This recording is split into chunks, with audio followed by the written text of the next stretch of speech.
So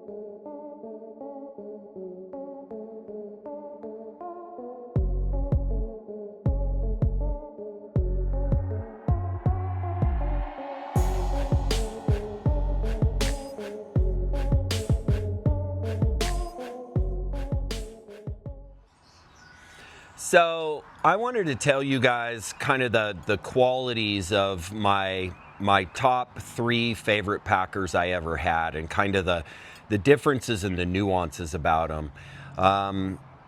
So let's start off with Chester. Chester is the goat that taught, and is still the best goat that I ever had. Chester taught me what was possible with pack goats, what they could do. And the story I like to tell about Chester, where we were on our very first trip. Now, remember that Chester, back in the day, and this is 13, 14 years ago, was owned by a hippie guy named Cannon, who has become a great friend. He was in relationship with Callie Russell, who was the longest surviving woman ever to be on alone. And so she was awesome, but they lived in the backcountry. So Chester was literally raised in the backcountry and learned how to become a packer because that's all he did. He learned how to forage and all that stuff. So what I would say about Chester that was so amazing, and we came up to an obstacle. I had little goats. I had never really ran pack goats before, so I didn't know what they were capable of. We came up to an obstacle that hit me at my chest. It was a big giant log, and there was no way around because the creek was super brushy and just tangled with alders. So we only had the option to go over that. So I actually took the packs off my other goats. I would pull them up. My wife pushed from the bottom, got on them up on the log. They'd walk the log, jump off, and then I had to do that with 3 goats. And then I remember telling her, hey, let's just see what Chester can do. And Chester walked up to it, bloop, jumped right on top with a 50-pound pack, walked the log, jumped off. And I went, oh my God, I didn't even know a goat could do that. The cool part about Chester was that not just 20 minutes later, he was going along. We came across another obstacle, and this time it was that there was a log that was at that perfect medium spot, meaning nobody could go over, and it was too tight for them to walk under. And again, we were in an area where there was no possibility of a way to go around. And literally, Chester didn't even hesitate, walked right up to it, got on his knees, and army crawled underneath that log. And that's when my mind was blown. I was like, oh my God, he's fast, he's agile, he's a forest ninja, he's on my tail. And that is the goat that taught me what was possible with pack goats. And honestly, I've never had another one as good as him. And I'm not quite sure that I could ever create one as good as him, because I don't just live in the backcountry like they did. So that's what made me mimic aspects of trying to create obstacles within their pasture that they would be playing on, creating a situation where they were getting training in the pasture and becoming better packers just by where they lived at my home. That's what made me do that. And the other thing about Chester, he was super nice. He was an Alpine, by the way. He was about 215. Was his weight, although I wasn't scaling goats then, but I'd guess he was 215 is probably pretty accurate. Probably 38, 39 inches tall. He was tall and big. And the other thing that really set Chester apart in terms of his conformation, he was super big on the front end and he was narrow on the back end. And I'm going to show you a picture. He had huge front shoulders and he had a narrow back end. And so that's the build I've been trying to build for, because remember, a goat doesn't jump with his rear legs as much as they pull themselves up with their front legs. So when a goat climbs, he pulls himself up the mountain, whereas a horse pushes himself up the mountain. And so a goat that has big front shoulders and is big on the front end is something that I've always looked for, and I've noticed among my packers are my strongest packers with the ability to cover the best terrain.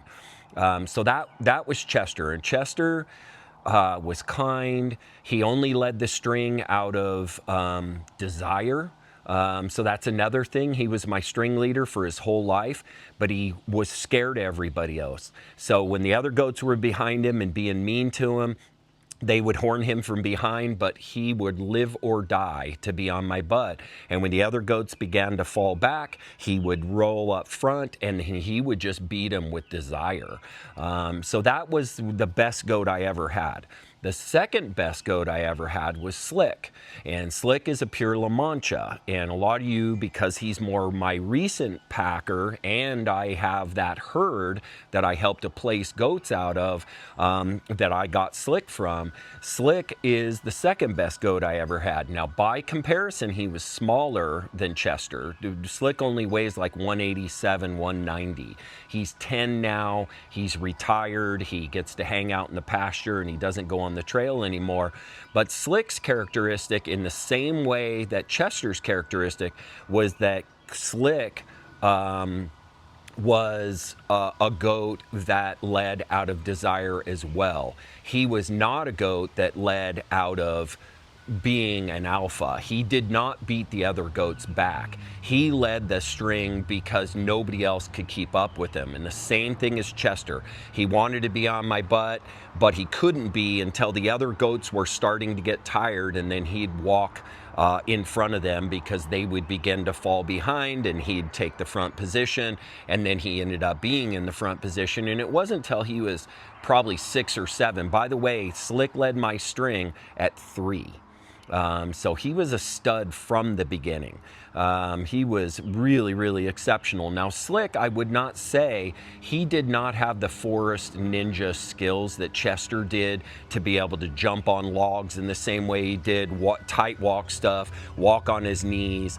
But Slick led out of desire, and he was an exceptional packer until he wasn't, until he got too old. And the characteristics that set Slick apart at 190 is that he had literally perfect conformation. He wasn't necessarily overbalanced on his front end. He wasn't big on the front end. He was balanced front and back. He's a shorter goat body length wise, and he has that perfect body to leg ratio. And he's not crazy tall either. He's in that 38-ish realm as well. And again, Slick is only like 190 and the second best goat I ever had. So he is one of the examples that I tell people, don't make the mistake of thinking that you need a super big goat to be exceptional.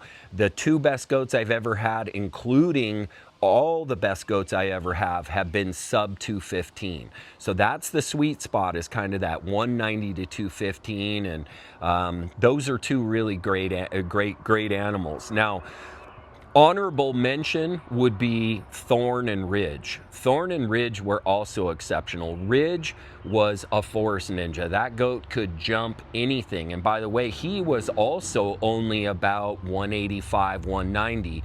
His twin brother, Thorn, was more in the 205, 210 range. Big Alpine Ober crosses is what their breed were.